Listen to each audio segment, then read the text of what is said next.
Hello बच्चों, नमस्कार।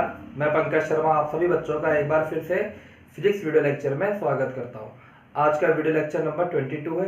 बेटे आज का न्यू टॉपिक है प्रतिरोधों का संयोजन। बहुत सिंपल सा टॉपिक है, आपको अच्छे से समझ में आएगा अगर आप पूरा वीडियो लेक्चर देखेंगे। ये एक 10th क्लास में भी आपने इसका थोड़ा बहुत इंट्रोडक्शन पढ़ा होगा, लेकिन यहाँ पर इसका डिटेल में पढ़ेंगे। पहले इसका थ्योरेटिकल पोर्शन पढ़ेंगे, फिर इसका फॉर्मूला डिराइव करेंगे और बाद में इसके न्यूमेरिकल करेंगे। तो बेटा देखिए, प्रतिरोधों का जो संयोजन होता है, संयोजन का मतलब यहाँ पर कॉम्बिनेशन से है। तो बेटा देखिए, प्रतिरोधों का संयोजन सामान्यतः दो प्रकार से होता है। ये रेजिस्टेंस कॉम्बिनेशन है, सामान्यतः दो प्रकार से होता है। और वो दो प्रकार कौन कौन से हैं? ए है श्रेणी क्रम संयोजन, इसे इंग्लिश में सीरीज कॉम्बिनेशन भी कहा जाता है, श्रेणी क्रम संयोजन। और बी है समांतर क्रम संयोजन। वैसे इसके और भी कॉम्बिनेशन होते हैं स्टार डेल्टा, लेकिन चूंकि 12th क्लास में ये हमें आवश्यकता नहीं पड़ेगी, केवल श्रेणी और समांतर की ही आवश्यकता पड़ती है, इसलिए 12th बेस पे इन दोनों को ही पढ़ते हैं। ये आपके लिए मोर सफिशिएंट है, बाकी का आप फर्दर क्लासों में पढ़ेंगे। तो बेटा देखिए, प्रतिरोधों का संयोजन सामान्यतः दो प्रकार से होता है। एक होता है श्रेणी क्रम संयोजन और एक होता है समांतर क्रम संयोजन। श्रेणी क्रम संयोजन किसे कहा जाता है? तो बच्चों इधर देखिए, पहला टॉपिक डालिए श्रेणी क्रम संयोजन। इंग्लिश में कहते हैं इसे सीरीज कॉम्बिनेशन। पहले मैं समझाऊंगा, फिर आपको इसका पूरा थ्योरेटिकल और इसका डेरिवेशन डिराइव करेंगे। तो मान लेते हैं कि हमारे पास में अलग अलग मान के तीन प्रतिरोध हैं। अलग अलग मान के क्या कहा मैंने? तीन अलग अलग प्रतिरोध है। इसकी वैल्यू है R1, इसकी वैल्यू है R2, इसकी वैल्यू है R3। ये आंकिक मान होंगे और इसका मात्रक होगा ओम। जैसे मान लीजिए R1 का मान है 10 ओम, R2 का मान है 15 ओम और R3 का मान है 20 ओम। तो बेटा देखिए, श्रेणी क्रम संयोजन में क्या होता है? अच्छा, एक चीज और ध्यान रखिए, जो भी प्रतिरोध है ये तार है, इस तरह का एक तार है, ठीक है, धातु का बना हुआ। तो इसके दो सिरे होंगे, ये इसका पहला सिरा और ये इसका दूसरा सिरा। तो बच्चों देखिए, श्रेणी क्रम संयोजन किसे कहा जाता है? जब प्रतिरोधों को इस प्रकार से जोड़ा जाए, समझिए बात को, जब इन प्रतिरोधों को इस प्रकार से जोड़ा जाए कि पहले प्रतिरोध, ये पहला प्रतिरोध है, पहले प्रतिरोध के दूसरे सिरे को दूसरे प्रतिरोध के पहले सिरे से जोड़ दिया जाए। बात समझ में आई? दोबारा ध्यान दीजिए, प्रतिरोधों का इस प्रकार से संयोजन कि पहले प्रतिरोध के दूसरे सिरे को दूसरे प्रतिरोध के पहले सिरे से जोड़ दिया जाए तथा दूसरे प्रतिरोध के दूसरे सिरे को तीसरे प्रतिरोध के पहले सिरे से जोड़ दिया जाए। ये जोड़ना है यहाँ पर। तो इस प्रकार का संयोजन क्या कहलाता है? इसे कहा जाता है श्रेणी क्रम संयोजन। क्लियर है मेरी बात? अब क्या होगा बेटा, इस पूरे सर्किट का ये हो जाएगा एक पॉइंट और ये हो जाएगा इसका दूसरा पॉइंट, और इन दोनों पॉइंट के बीच में V वोल्ट विभवांतर की एक बैटरी या एक सेल लगा देंगे। क्लियर है? यानी यहाँ पर सोर्स यहाँ पर प्रोवाइड कर दिया जाएगा, सोर्स वोल्टेज प्रोवाइड कर दिया जाएगा। अगर ये सर्किट कंप्लीट हो गया तो इसमें करंट फ्लो होगी, यानी वोल्टेज आ गया और धारा प्रवाहित होने लग जाएगी, तो यहाँ पर ओम का नियम एप्लीकेबल हो जाएगा। तो बच्चों दोबारा ध्यान दीजिए, श्रेणी क्रम संयोजन, प्रतिरोधों का इस प्रकार का संयोजन जिसमें पहले प्रतिरोध के दूसरे सिरे को, पहले के दूसरे सिरे को दूसरे के पहले सिरे के साथ जोड़ दिया जाए तथा दूसरे के दूसरे सिरे को तीसरे प्रतिरोध के पहले सिरे से जोड़ दिया जाए। अगर चार होते तो क्या होता? तीसरे के दूसरे को चौथे के पहले के साथ, और पांचवा भी होता तो चौथे के दूसरे को पांचवे के पहले के साथ। यहां से भी समझ सकते हो आप, इस तरह से संयोजन कर दिया गया बेटा। ठीक है, ये लाइक दिस। तो क्या करा गया? पहले प्रतिरोध के दूसरे सिरे को दूसरे के पहले के साथ जोड़ दिया, दूसरे के दूसरे को तीसरे के पहले के साथ जोड़ दिया गया।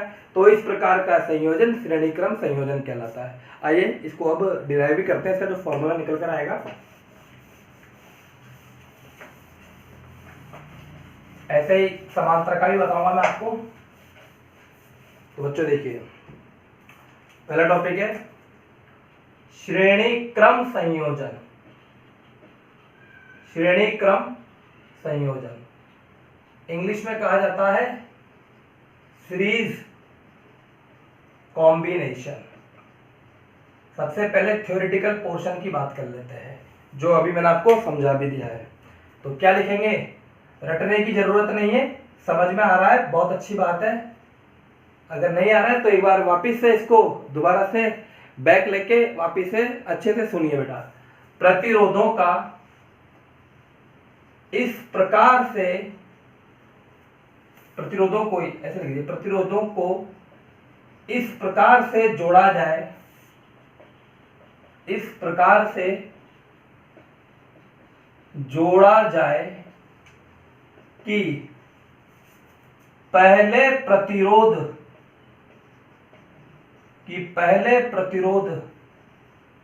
का दूसरा सिरा, पहले प्रतिरोध का दूसरा सिरा, सिरे दो ही होते हैं, या तो प्रथम सिरा या अंतिम सिरा, दूसरा सिरा, इस प्रकार से जोड़ा जाए कि पहले प्रतिरोध का दूसरा सिरा दूसरे प्रतिरोध के पहले सिरे से जुड़ा हो, पहले सिरे से जुड़ा हो, तथा इसी प्रकार लिख दीजिए, इसी प्रकार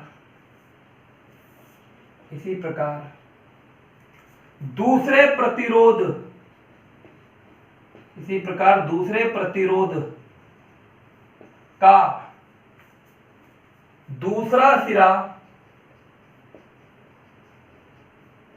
तीसरे प्रतिरोध के पहले सिरे से जुड़ा हो, के पहले सिरे से जुड़ा हो। आगे बेटा इसी तरह से कॉम्बिनेशन इसी तरह से कंप्लीट होता जाएगा, से जुड़ा हो। तो इस प्रकार का संयोजन श्रेणी क्रम संयोजन कहलाता है। तो इस प्रकार का संयोजन क्या कहलाता है, सीरीज कॉम्बिनेशन, श्रेणी क्रम संयोजन कहलाता है। क्लियर है मेरी बात? ठीक है बेटा।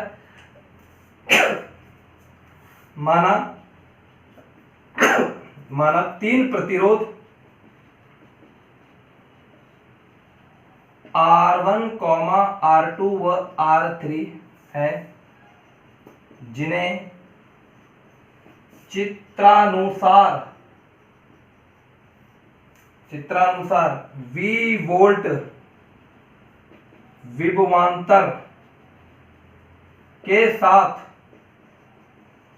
श्रेणी क्रम में जोड़ा गया है, श्रेणी क्रम में जोड़ा गया है। अब श्रेणी क्रम में किस तरह से जुड़ता है, अभी मैंने बताया आपको। तो बच्चों देखिए किस तरह से जुड़ेगा, देखिए पढ़िए एक बार। प्रतिरोधों को इस प्रकार से जोड़ा जाए कि पहले प्रतिरोध का दूसरा सिरा दूसरे प्रतिरोध के पहले का दूसरा दूसरे के पहले से जोड़ दीजिए।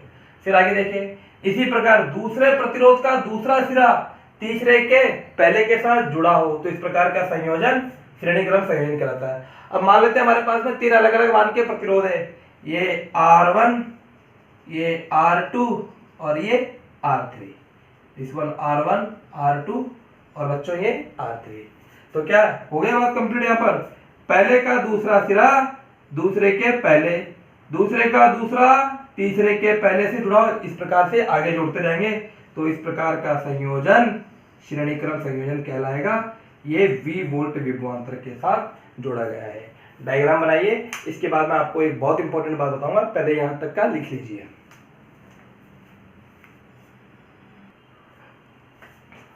अब देखिए बेटा आगे मैं आपको इस आज के टॉपिक में चार महत्वपूर्ण बातें बताऊंगा, दो श्रेणी क्रम संयोजन में और दो समांतर क्रम संयोजन में।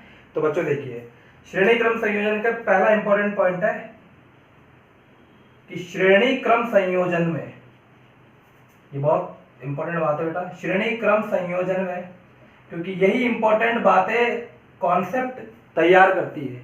अगर ये बातें आपके क्लियर हो जाएगी तो आपको फिजिक्स बहुत इजी लगने लग जाएगी। तो ध्यान दीजिएगा, श्रेणी क्रम संयोजन में सभी प्रतिरोधों में प्रवाहित धारा एक समान होगी। हो सकता है कुछ बच्चों को ये बातें पता हो, लेकिन जिनको नहीं पता उनके लिए है। में प्रवाहित धारा एक समान होगी, यानी ऐसा हमेशा होगा कि अगर कई श्रेणी क्रम संयोजन है तो उन सभी प्रतिरोधों में प्रवाहित धारा एक समान होगी, चाहे प्रतिरोध 1 ओम का जुड़ा हो चाहे दूसरा प्रतिरोध 1000 ओम का जुड़ा हो। यानी उनके बीच में करंट डिफरेंस नहीं बनाएगी, करंट सब में सेम फ्लो होगी। क्लियर बेटे, यही बात लिखी मैंने यहाँ पर। श्रेणी क्रम संयोजन में सभी प्रतिरोधों में धारा में प्रवाहित धारा एक समान होगी, यानी आई क्या होगा बेटा, एक समान। सेकंड इंपॉर्टेंट बात, श्रेणी क्रम संयोजन में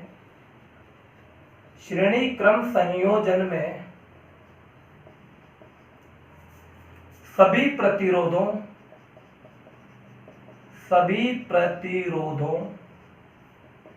के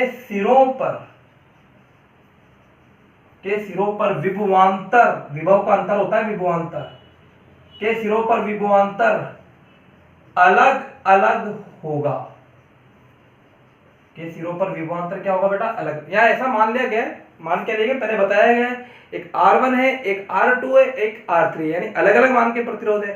तो क्या होगा, श्रेणी क्रम संयोजन में सभी प्रतिरोधों के सिरों पर विभवांतर अलग अलग होगा। तो R1 पर विभवांतर V1, R2 पर विभवांतर V2 और R3 पर विभवांतर V3। क्लियर है मेरी बात। अगर R4 होता तो V4। तो बेटा देखिए, श्रेणी क्रम संयोजन में सभी प्रतिरोधों के सिरों पर विभवांतर अलग अलग होगा तथा विभवांतरों का योग, एक बार इसको लिख लेते हैं फिर मैं आपको समझा दूंगा। तथा विभवांतरों का योग आरोपित विभवांतर के समान होगा। अब ये क्या बात लिखी सर आपने, इसको आप समझाइए। अब समझने वाली बात है बेटा, तो ध्यान दीजिए। हमारे पास में 3 अलग अलग प्रतिरोध हैं, एक R1 मान का, एक R2 मान का और एक R3 मान का। इसको हमने V वोल्ट विभवांतर के साथ कनेक्ट कर दिया।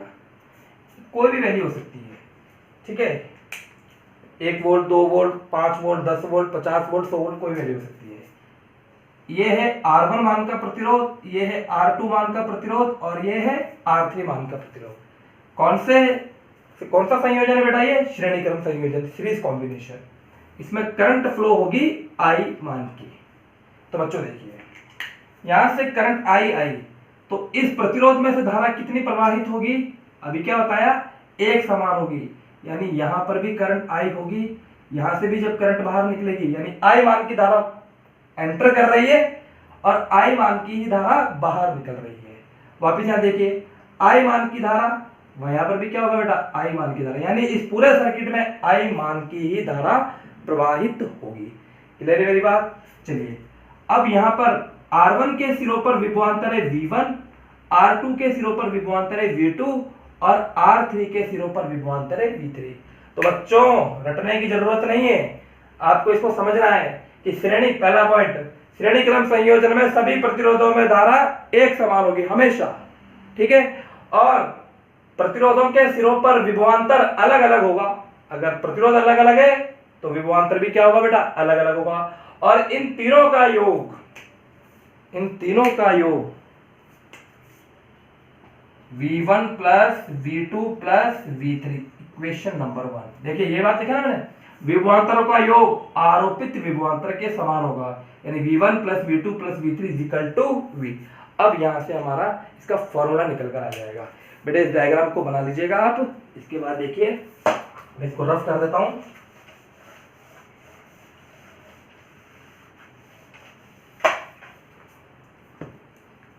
थोड़ा सा जल्दी से एक छोटा सा डायग्राम बना लेते हैं। ये R1, ये R2, ये R3, ये विभवांतर V, ये प्रतिरोध है R1, ये प्रतिरोध है R2, ये प्रतिरोध है R3, ये धारा I मान की, ये धारा I मान की, दिस वन V1 V2 और ये V3।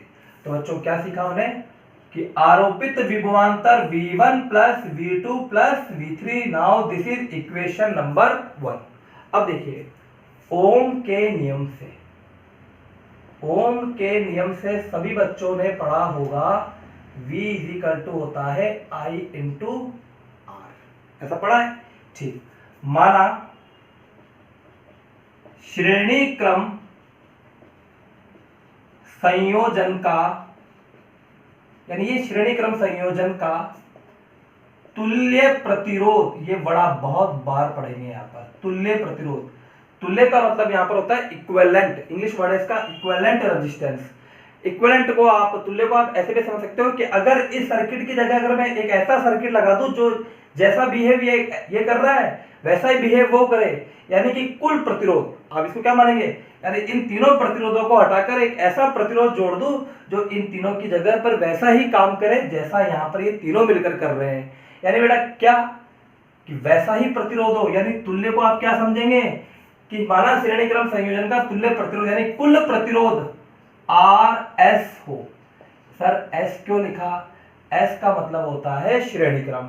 अगर मैं यहाँ पर P लिखूंगा तो पैरेलल हो जाएगा, यानी अगले टॉपिक में जहां पैरेलल की बात करेंगे या जहां समांतर की बात करेंगे वहां पर P लिखा जाएगा, तो RS हो। तो बच्चों देखिए माना श्रेणी क्रम संयोजन का तुल्य प्रतिरोध RS हो, तो ओम के नियम से यहाँ पर V इक्वल टू क्या आ जाएगा, धारा प्रवाहित हो रही है I और R की जगह क्या आ जाएगा RS। बात समझ में आई।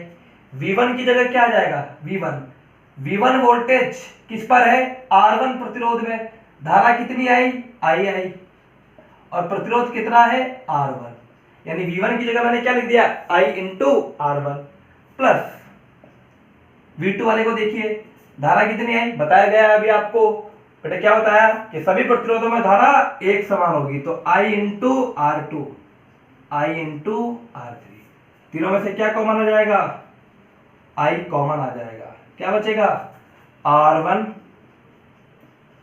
R2 प्लस R3, I से I कैंसिल आउट हो जाएगा, तो RS इजिकल टू क्या हो जाएगा बेटा R1 plus R2 plus R3। तो फॉर्मूला क्या बन गया, श्रेणी क्रम संयोजन में तुल्य प्रतिरोध का ये फॉर्मूला बन गया। ये क्या चीज है बेटा, तुल्य प्रतिरोध, कब, श्रेणी क्रम संयोजन में। चलिए अब मैं आपको इसके बारे में इंपॉर्टेंट बात बताता हूं, वैसे मैं लिख भी दूंगा पर पहले समझ लीजिए। अगर श्रेणी क्रम संयोजन में R1 R2 R3 R4 R5 ऐसे करते हुए प्रतिरोधों को श्रेणी क्रम में जोड़ दिया जाए तो तुल्य प्रतिरोध का फॉर्मूला क्या बनेगा, RS is equal to R1 plus R2 plus R3 plus R4 plus dash dash dash. अगर n प्रतिरोधों को जोड़ दिया जाए तो RS is equal to R1 plus R2 plus R3 dash dash dash dash plus RS। यानी कुल मिलाकर आपको क्या बात ध्यान रखनी है कि श्रेणी क्रम संयोजन में तुल्य प्रतिरोधों का मान सभी प्रतिरोधों के योग के बराबर होगा, यानी जितने आपको प्रतिरोध दे रखे हैं उन सबको जोड़ लीजिए, वो श्रेणी क्रम संयोजन के तुल्य प्रतिरोध का फॉर्मूला रहेगा। क्लियर बेटे। अब यहाँ पर इंपॉर्टेंट बात, दो बातें हैं यहाँ पर, नोट डाल के।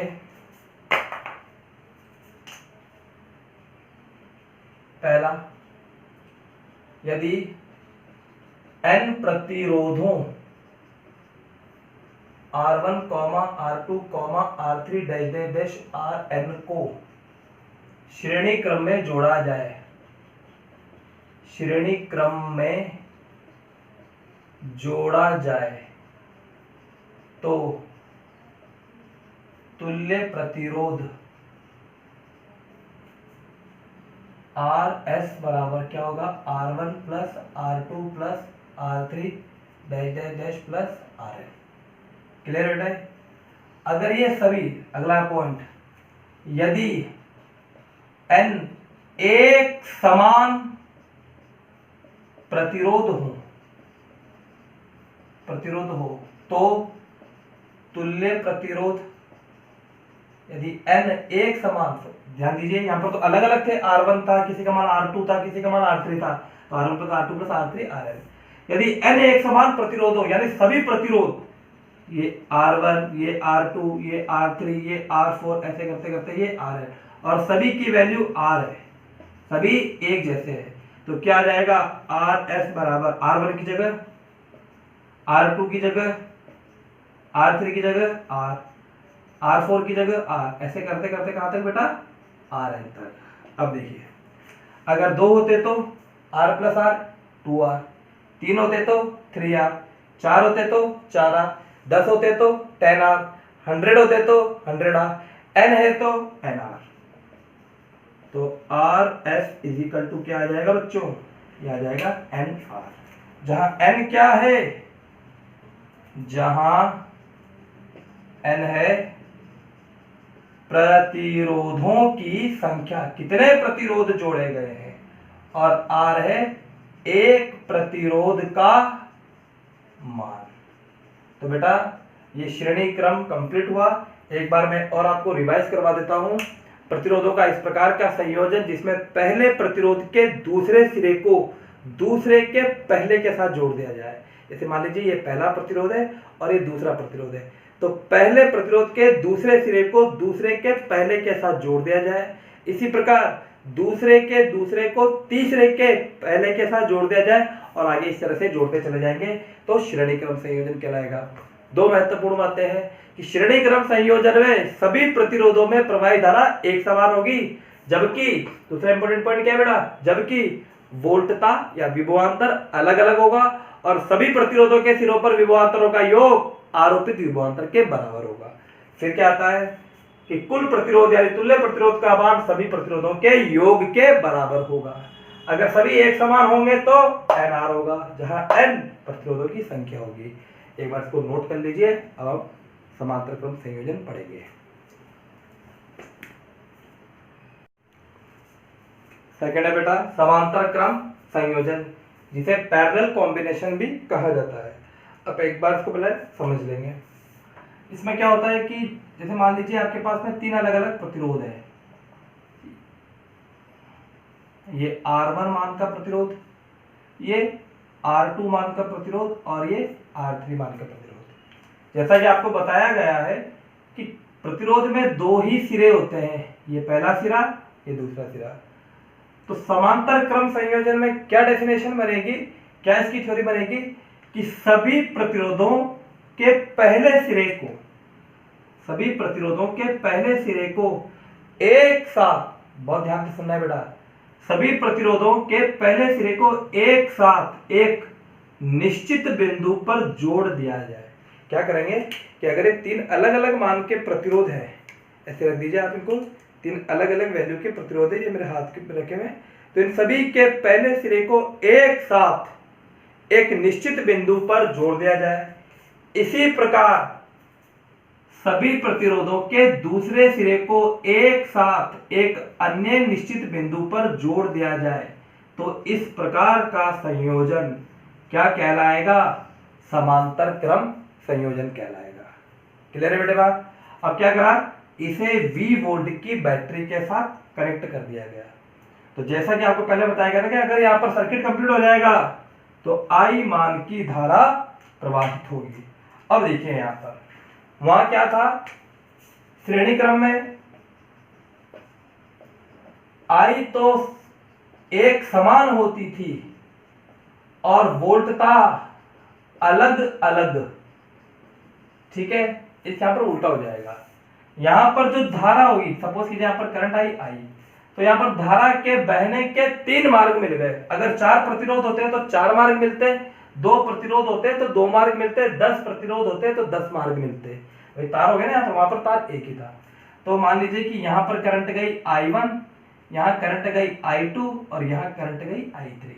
तो बेटा क्या हो जाएगा, रटने की जरूरत है, समझने की है। श्रेणी क्रम में I तो होता था एक समान, यहां पर I हो जाएगा अलग अलग। क्लियर है बात, ठीक है। और टोटल करंट कितनी हो जाएगी, टोटल करंट सभी प्रतिरोधों में प्रवाहित धारा के योग के बराबर हो जाएगी, ठीक है। और वोल्टता का क्या होगा, वहां पर वोल्टता अलग अलग थी, यहां पर वोल्टता एक समान होगी, यानी जितनी वोल्टता यहाँ पर उतनी ही वोल्टता यहाँ पर और उतनी ही वोल्टता R3 पर। अगर 10 प्रतिरोध समांतर क्रम में जुड़े हों तो 10 प्रतिरोध के सिरों पर विभवांतर एक समान होगा, लेकिन धारा अलग अलग होगी और सभी प्रतिरोधों में धाराओं का योग, बीजगणित योग कुल धारा के बराबर होगा। क्लियर बेटे? अब इसको हम पूरा पढ़ते हैं, फिर एक बार लिखेंगे इसको, उसके बाद फिर इसका फॉर्मूला डिराइव करेंगे। तो बच्चों देखिए, समझने का काम आपको एक बार ही करना है, बस आपको 4 बातें ध्यान रखनी है। श्रेणी क्रम में धारा एक समान, वोल्टता अलग अलग, समांतर क्रम में वोल्टता एक समान, धारा अलग अलग। तो बच्चों देखिए, समांतर क्रम संयोजन का थ्योरेटिकल पोर्शन,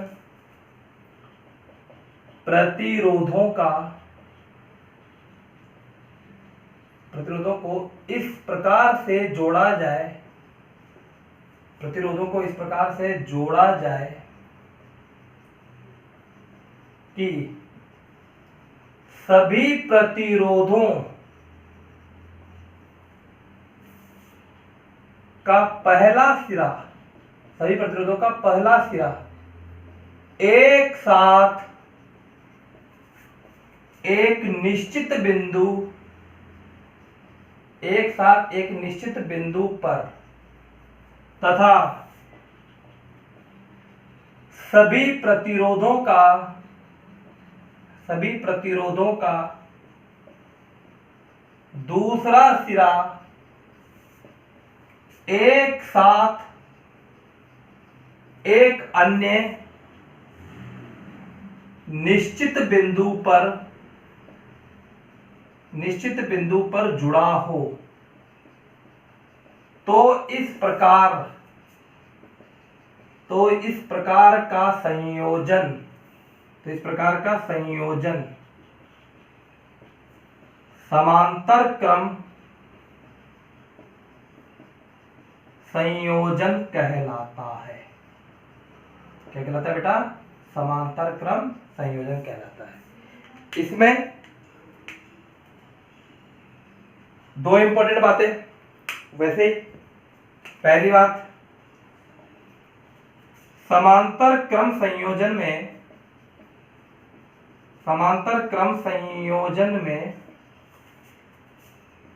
सभी प्रतिरोधों में धारा अलग अलग होगी तथा धाराओं का योग किसके बराबर होगा? कुल धारा के बराबर होगा। धाराओं का जो योग आएगा वो क्या होगा? जो वोल्टता वाली जो करंट है, धाराओं का कुल योग, धाराओं का योग कुल धारा के तुल्य होगा। सेकंड इंपॉर्टेंट बात, समांतर क्रम में चाहे कितने भी प्रतिरोध जुड़े हों, 100 प्रतिरोध जुड़े हों, चाहे अनंत प्रतिरोध जुड़े हों, समांतर क्रम संयोजन में सभी प्रतिरोधों के सिरों पर विभवांतर एक समान होगा। ठीक है बेटा? श्रेणी क्रम का उल्टा हो जाएगा। अब इसका फॉर्मूला डिराइव करेंगे, एक बार इसको पढ़ लीजिए, लिख लीजिए, ठीक है? जैसा अच्छा लगे इसके बाद में आपको इसका डिराइव करेंगे बेटे। तो देखिए बेटा, आगे इसका डेरिवेशन करते हैं समांतर क्रम संयोजन का। माना 3 प्रतिरोध, डेरिवेशन में हम 3 प्रतिरोधों को ही मानेंगे। माना 3 प्रतिरोध R1, R2 व R3 चित्रानुसार V वोल्ट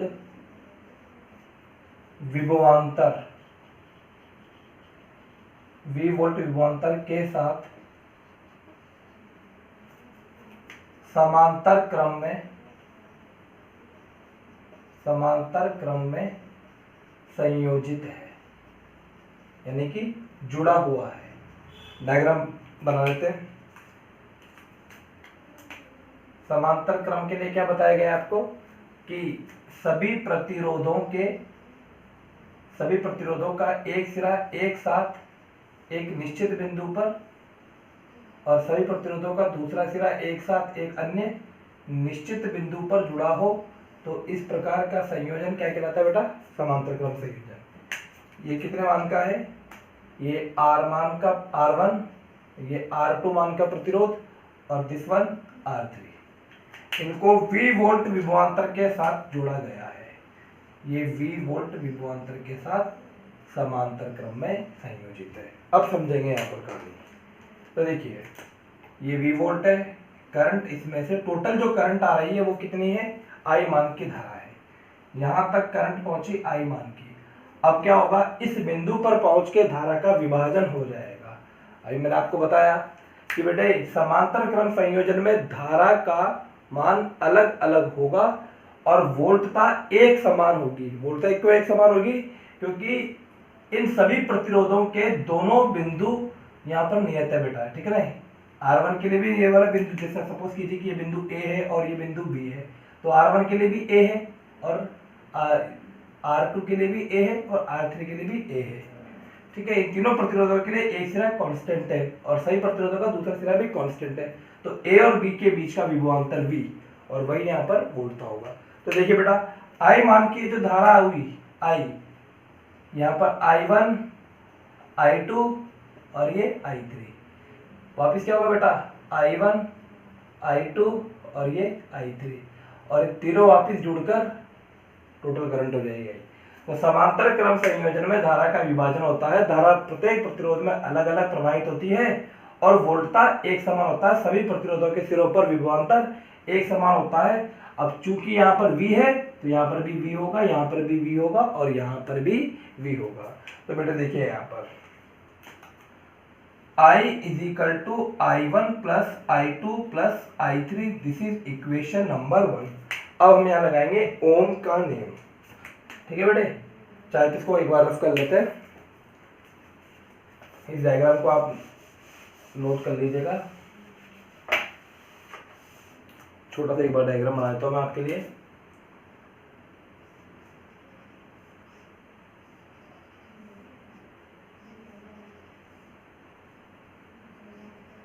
ये तीन प्रतिरोध जुड़ गए,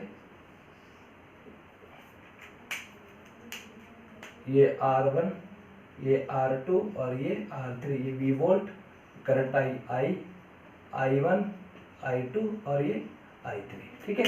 रफली डायग्राम है। अब देखिए, चूंकि I इक्वल टू कितना? I1 plus I2 plus I3, समीकरण नंबर 1। अगर चार प्रतिरोध समांतर क्रम में जुड़े हुए होते तो क्या होता? I4 और आ जाता। क्लियर बेटे? ओम के नियम से, ओम का नियम क्या होता है? V is equal to I into R. तो I इज इक्वल टू क्या हो जाएगा? V upon R। इस बात को यहाँ से समझिए, R का भाग लगा दिया तो V upon R is equal to I, पलट के लिख दिया V अपॉन R। माना समांतर क्रम संयोजन में तुल्य प्रतिरोध, जिस तरह से श्रेणी क्रम संयोजन में तुल्य प्रतिरोध RS माना गया था, यहां पर भी समांतर क्रम संयोजन में तुल्य प्रतिरोध RP माना जाएगा। माना समांतर क्रम संयोजन में तुल्य प्रतिरोध RP है। तो बच्चों देखिए, ये क्या है? कुल करंट है, तो I equal to V upon R है। सभी प्रतिरोधों के सिरों पर विभवांतर एक समान होगा और किसके बराबर होगा? V के। तो I की जगह मैं क्या लिख सकता हूं? इस I की जगह V अपॉन R की जगह RP। RP क्यों? क्योंकि ये कुल करंट है, तो यहाँ पर जो प्रतिरोध आएगा वो भी कैसा आ जाएगा? तुल्य प्रतिरोध आएगा, कुल प्रतिरोध आएगा, बराबर I1। अब देखिए यहाँ पर, चूंकि V is equal to I into R, तो I is equal to V upon R, तो I1 is equal to V upon R1। यहाँ V1 क्यों नहीं आया? क्योंकि वोल्टता एक समान होगी। तो बेटा यहाँ पर I1 की जगह V upon R1, V upon R2, V upon R3। Clear है मेरी बात? V कॉमन ले लीजिए, V upon RP is equal to V 1 upon R1 plus 1 upon R2 plus 1 upon R3। ठीक है बेटे? आगे देखिए, V से V कैंसिल आउट हो जाएगा, तो क्या बचेगा 1/RP is equal to 1/R1 plus 1/R2 plus 1/R3, यानी ये व्युत्क्रम के योग के बराबर हो जाएगा। 1/RP is equal to 1/R1 plus 1/R2 plus 1/R3। अगर 4 प्रतिरोध होते हैं तो प्लस 1/R4, अगर n प्रतिरोध होते तो प्लस प्लस प्लस 1/Rn। क्या मेरी बात क्लियर है? अब बेटा यहाँ पर 2 नोट लिखेंगे, इस फॉर्मूले को लिख लीजिएगा।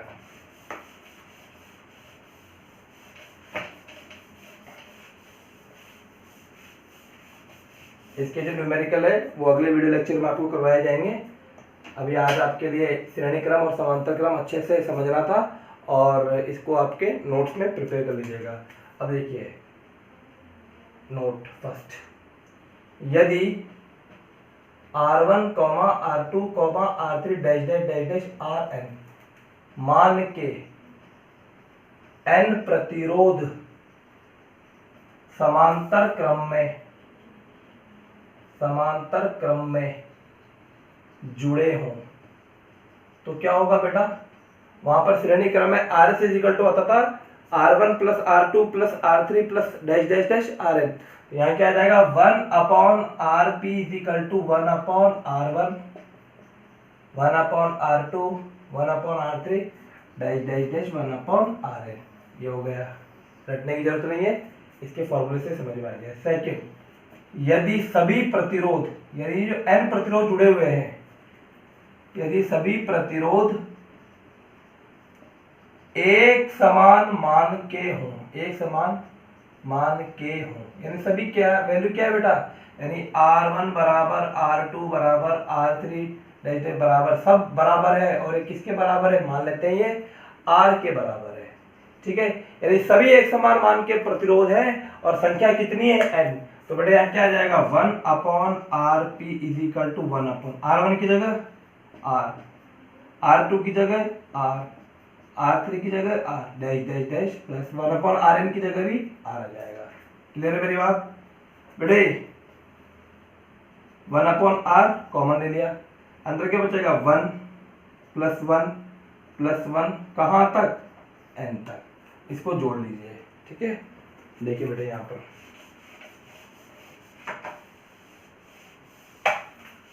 इसको जोड़ लीजिए बेटा, तो 1/RP is equal to 1/R, अगर ये 2 होते तो क्या जाता है 1 प्लस 1 2, 3 होते तो 3, 4 होते तो 4, n है तो n आ जाएगा, तो 1/RP is equal to n/R। n क्या है यहाँ पर संख्या है, इसको उल्टा कर लीजिए, तो RP is equal to R/n। ये फॉर्मूला हो गया। RS के लिए फॉर्मूला क्या आता था, RS के लिए फॉर्मूला आता था n इंटू R, और RP के लिए फॉर्मूला क्या हो गया R/n। आप खुद सोच के देखिए, श्रेणी क्रम संयोजन में तुल्य प्रतिरोध का मान बढ़ जाएगा और समांतर क्रम संयोजन में तुल्य प्रतिरोध का मान घट जाएगा। अगर प्रतिरोध बढ़ गया तो धारा क्या होगी बच्चों, खुद दिमाग लगा के देखो, अवरोध बढ़ गया तो धारा घट जाएगी। मैथमेटिकली समझिए, I इज इक्वल टू होता है V/R, तो I समानुपात होता है 1/R। अगर अवरोध बढ़ गया तो धारा घट जाएगी और अवरोध घट गया तो धारा बढ़ जाएगी। दोबारा देखिए, समांतर क्रम संयोजन का फॉर्मूला आया RP is equal to R/n। n है यहाँ पर प्रतिरोधों की संख्या और R है यहाँ पर किसी एक प्रतिरोध का मान। श्रेणी क्रम संयोजन में आता है n इंटू R, तो यहाँ पर प्रतिरोध बढ़ जाता है और यहाँ पर प्रतिरोध घट जाता है। अब इसके मैं न्यूमेरिकल आपको अगले वीडियो लेक्चर में कराऊंगा। आज इसको अच्छे से समझिएगा, अच्छे से वीडियो देखिए, एक वीडियो को स्किप मत करा करें। ऐसा नहीं कि आगे बढ़ा दे बेटा, ये बहुत बैड हैबिट है। अगर ऐसा करोगे तो कुछ जानकारियाँ छूट जाएगी, आपके लिए नुकसान है। तो बेटा पूरा वीडियो देखिए, इसको नोट्स में बनाइए, इसके बाद अगले वीडियो लेक्चर में मिलते हैं। थैंक यू बेटा। बेटा ये 2 क्वेश्चन है आपके लिए होमवर्क में।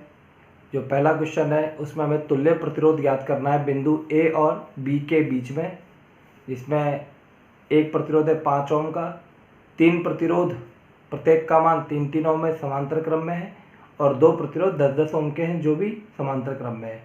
इस क्वेश्चन में बिंदु ए और बी के बीच में तुल्य प्रतिरोध ज्ञात करना है। और जो अगला क्वेश्चन है इसमें 6 ओम के 3 प्रतिरोध समांतर क्रम में जुड़े हैं जो 10 वोल्ट की बैटरी के साथ जुड़े हुए हैं।